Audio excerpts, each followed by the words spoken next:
phải không Tư? Sáng sớm mà không thấy miếng nắng nào. Mấy anh shipper lại thích cái kiểu trời này đó Hùng. Không nắng không mưa, mát mẻ. Ừ, mà nay mày cũng bắt chước tao uống cà phê đen luôn hả? Tại nay tao phải hỏi mày một câu khó. Mày nói thử nghe.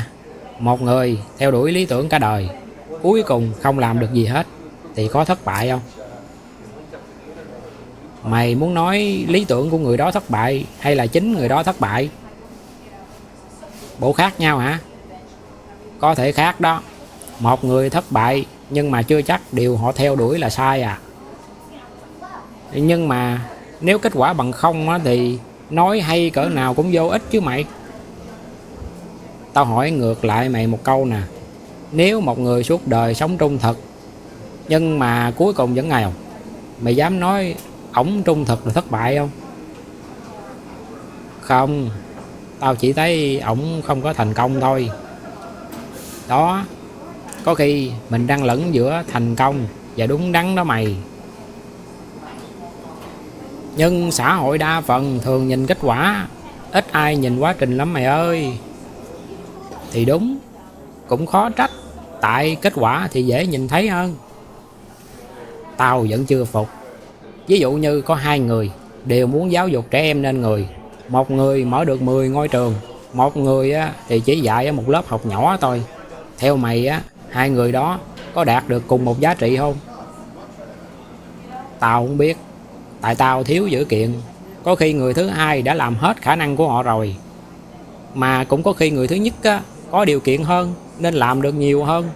Thì cũng là chuyện bình thường thôi, làm sao mà đem đi so sánh được. Mày lúc nào cũng né cái chuyện so sánh. Không phải né, là sợ so sai thôi.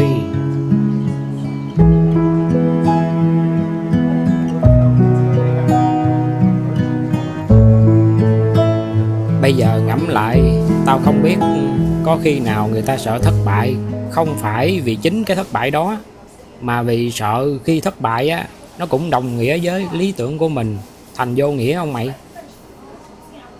Tao thì lại nghĩ khác đó. Có những lý tưởng giá trị của nó không nằm ở chỗ mình có tới đích hay không, mà nằm ở chỗ nó làm mình sống như thế nào. Ý mày là có những con đường đi hết đời vẫn chưa tới, nhưng đi vẫn đáng hả? Ừ, ví dụ không có ai dám nói mình sẽ làm cho xã hội hoàn toàn công bằng, nhưng vì điều đó mà mỗi ngày mình sống công bằng hơn, thì theo tao đã có ý nghĩa rồi. Như mày nghĩ đó thì ai rồi cũng có thể nói không cần kết quả, chỉ cần phấn đấu là được. Vậy thì có nguy hiểm không? Họ làm việc dở ẹt mà cũng vỗ ngực xưng tên tôi có lý tưởng. Nguy hiểm thì cũng nguy hiểm, cho nên tao đâu có dám nói kết quả không quan trọng. Tao chỉ nói đừng có lấy kết quả làm tiêu chuẩn duy nhất, hiểu không? Nói vậy còn nghe được, chứ nếu chỉ nhìn kết quả thôi có khi mình tôn vinh nhầm người đó mày. Còn nếu chỉ nghe cái ý định của họ thì có khi cũng chưa đủ để nhận định đâu. Cho nên theo tao đó nha, muốn hiểu một con người phải nhìn cả ba. Họ theo đuổi điều gì, họ thực hiện bằng cách nào, và cuối cùng họ tạo ra được cái điều gì. Thiếu một trong ba thì bức tranh chưa có hoàn thiện. Bữa nay tao không có tìm được câu trả lời, nhưng tao thấy có một câu hỏi mới nữa nè Tư. Mày chuẩn bị tinh thần đi. Từ từ, để tao uống miếng cà phê hữu thế đã ha.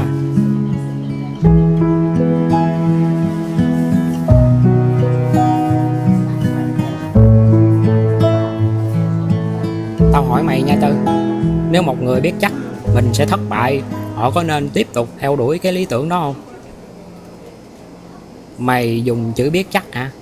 Đời đâu có mấy chuyện biết chắc đâu mày. Thì tao giả sử thôi. Ví dụ một người biết sức mình quá nhỏ, có cố cũng không thay đổi được điều họ muốn. Vậy thì cố để làm gì? Vậy tao hỏi mày nha, nhà mày sân vườn rộng, chắc mày cũng có trồng cây đúng không? Có trồng thì sao? Mày trồng, có chắc cái cây đó sẽ sống không? Cái đó còn phải coi ý trời đó mày. Người ta đâu có kiểm soát được hết đâu. Ừ, vậy mày có chắc mày còn sống tới ngày cây đó lớn để hái trái không? Chuyện sống chết thì càng không chắc à mày. Vậy tại sao mày vẫn trồng cái cây đó? Hai cái chuyện đó hình như không có giống nhau à mày. Không có hoàn toàn giống, nhưng đều có điểm chung là có những thứ mình vẫn thích làm, không phải bởi nắm chắc kết quả, mà tại thấy nó đáng làm. Tao vẫn thấy nó mông lung làm sao đó mày. Nếu ai cũng nghĩ vậy hết thì có khi người ta phí cả đời à. Có thể, nhưng tao lại sợ điều ngược lại hơn. Chỉ làm những gì mình chắc chắn thắng thì cuộc đời còn lại bao nhiêu việc đáng làm. Ý mày là có những việc giá trị của nó không nằm ở xác suất thành công hả? Ý tao là vậy đó. Ví dụ á, một người chăm sóc người thân bị bệnh nặng, họ biết rồi cũng sẽ có ngày chia tay, nhưng đâu ai nói đằng nào cũng vậy, thôi khỏi chăm luôn đi. Cái đó là do tình cảm tác động vô nữa à. Tao nghĩ á, lý tưởng nhiều khi cũng vậy. Có những điều mình theo đuổi không phải vì tin sẽ thắng, mà vì không muốn sống ngược lại thôi. Không muốn sống ngược lại. Nghe lạ, mà nhiều khi đúng là nên như vậy.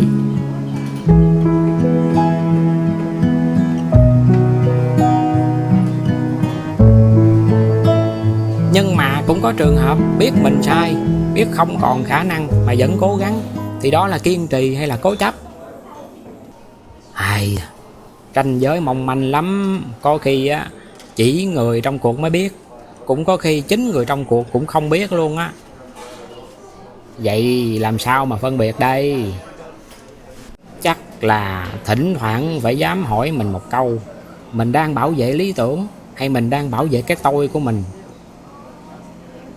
Câu này chạm tự ái dữ nha mày. Bởi vậy mới khó mà tự hỏi đó. Nhiều lúc á, thứ mình không buông bỏ được không phải là lý tưởng, mà là mình không muốn thừa nhận mình đã chọn sai rồi. Tự nhiên tao thấy có lẽ không phải lý tưởng nào cũng được sinh ra để đạt được. Có những lý tưởng chỉ để nhắc con người rằng họ muốn trở thành ai. Có khi á, đó cũng là một kiểu thành công đó bạn. Dù không ai trao huy chương cho mình hết.